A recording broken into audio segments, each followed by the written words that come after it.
ফজরের 2 রাকাত সুন্নতের পরে 100 বার দোয়াটি পড়ুন, দুনিয়া আপনার কাছে নত হবে, আপনি ধনী হয়ে যাবেন ইনশাআল্লাহ। এটা আমার কথা নয়, নবী সাল্লাল্লাহু আলাইহি ওয়াসাল্লাম নিজে জানিয়ে দিয়েছেন। জিয়াউন নবী এই কিতাবের 5 নম্বর খণ্ডের 902 নম্বর পৃষ্ঠায় এই হাদিসটি রয়েছে। ইমাম মালিক রাহমাতুল্লাহি আলাইহি তিনি এই হাদিসটি বর্ণনা করেছেন। ইবনে ওমর অর্থাৎ আব্দুল্লাহ ইবনে ওমর রাদিয়াল্লাহু তাআলা এই হাদিসটি বর্ণনা করেছেন। ইমাম মালিক রাহমাতুল্লাহি আলাইহি সূত্রে আব্দুল্লাহ ইবনে ওমর রাদিয়াল্লাহু তাআলা এই হাদিসটি বর্ণনা করেছেন। আব্দুল্লাহ ইবনে ওমর রাদিয়াল্লাহু তাআলা তিনি বলেন, একবার নবীজি সাল্লাল্লাহু আলাইহি ওয়াসাল্লামের কাছে এক ব্যক্তি আসলেন।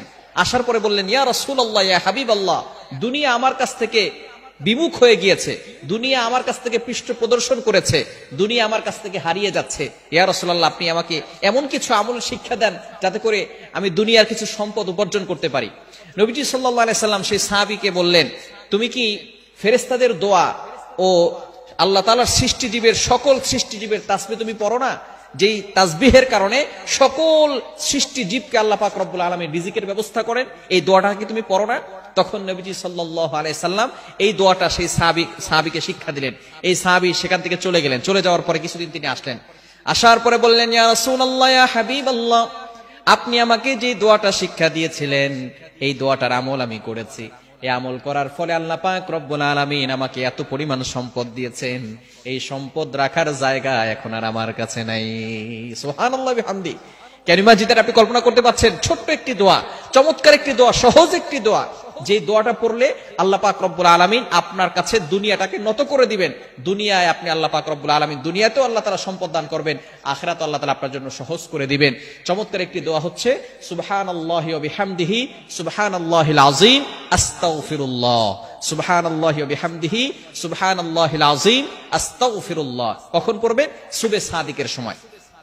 এই সময়টা হচ্ছে 2 রাকাত নামাজ, অর্থাৎ ফজরের 4 রাকাত নামাজ, 2 রাকাত সুন্নত, 2 রাকাত ফরজ।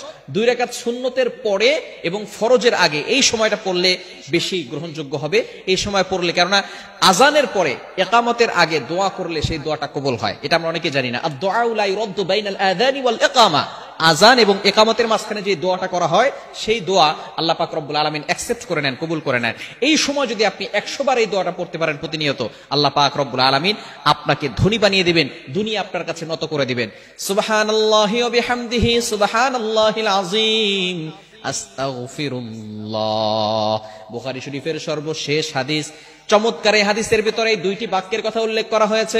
নবীজি সাল্লাল্লাহু আলাইহি সাল্লাম জানিয়ে দিয়েছেন, সাহাবায়ে কেরামদেরকে একবার সামনে নিয়ে বসলেন, বললেন, ও আমার সাহাবীরা, তোমরা কি জানো কালিমাতান, এমন 2টি কালিমা আছে, হাবিবাতান ইলার রহমান, আল্লাহ পাক রব্বুল আলামিনের কাছে, রহমানের কাছে এই বাক্য দুটি খুবই প্রিয়। এমন 2টি বাক্য আছে যে বাক্য দুটি আল্লাহ তাআলার কাছে খুবই প্রিয়। খাফিফাতান আলাল লিসান, মুখে উচ্চারণ করা সহজ। সাহাবায়ে কেরাম তো হতবাক হয়ে গেলেন, আল্লাহর কাছে সবচেয়ে প্রিয় বাক্য কোন দুটি হতে পারে? এবার সাহাবায়ে কেরাম একটু নড়ে চড়ে বসলেন। ইয়া রাসূলুল্লাহ, বলেন না বাক্য দুটি কি? নবী সাল্লাল্লাহু আলাইহি সাল্লাম বললেন, খাফিফাতান আলাল লিসান, মুখে উচ্চারণ করা সহজ। এরপরে সাহাবায়ে কেরাম আরেকটু নড়ে চড়ে বসলেন, মুখে উচ্চারণ করাও সহজ, আবার আল্লাহর কাছেও প্রিয়, এমন কি বাক্য ইয়া রাসূলুল্লাহ একটু বলেন। এরপর নবী সাল্লাল্লাহু আলাইহি সাল্লাম বলছেন, সাকিলাতান ফিল মিজান, শুধু তাই নয়, মিজানের পাল্লায় সবচেয়ে ভারী হবে, বেশি ভারী হবে এই আমলটি। এবার সাহাবায়ে কেরাম নড়ে চড়ে বসলেন, ইয়া রাসূলুল্লাহ বাক্য দুটি বলেন না।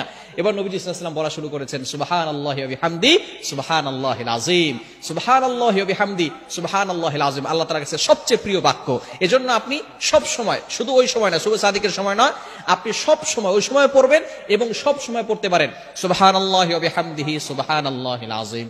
তাহলে আল্লাহ পাক রব্বুল আলামিন দুনিয়া আপনার কাছে নত করে দিবেন এবং আখিরাতেও আল্লাহ তাআলা আপনার জন্য আমলের পাল্লা ভারী করে দিয়ে আল্লাহ তাআলা আপনার জন্য জান্নাতের ব্যবস্থা করে দিবেন। এজন্য আমলটি করতে পারবো তো ইনশাআল্লাহ? আল্লাহ তাআলা আমাদের সকলকে এই আমলটি করার তৌফিক দান করেন।